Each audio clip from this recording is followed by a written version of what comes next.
हिंदू धर्म में प्रदोष व्रत भगवान शिव की कृपा प्राप्त करने के लिए अत्यंत महत्वपूर्ण माना गया है।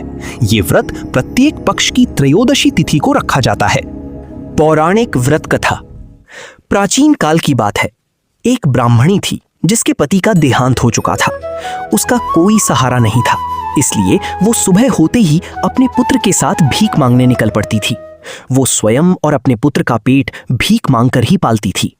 एक दिन जब वो भीख मांगकर लौट रही थी तो उसे नदी के किनारे एक सुंदर बालक दिखाई दिया जो विलाप कर रहा था। वो बालक विदर्भ देश का राजकुमार था जिसके पिता यानी राजा को शत्रुओं ने युद्ध में मार दिया था और उसका राज्य छीन लिया था।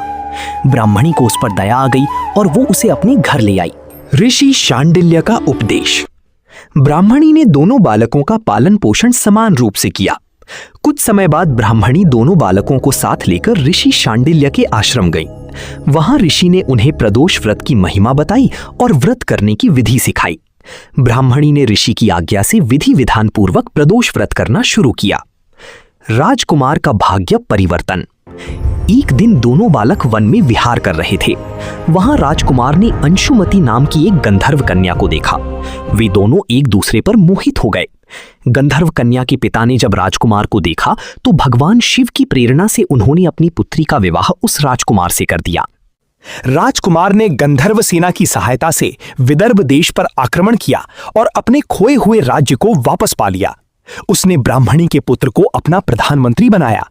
आशा है कि आपको भगवान शिव की ये महिमा और प्रदोष व्रत की कथा पसंद आई होगी। ऐसी ही और आध्यात्मिक जानकारियों के लिए इस चैनल को लाइक, सब्सक्राइब और कमेंट जरूर करें। कमेंट्स में ओम नमः शिवाय लिखना ना भूलें।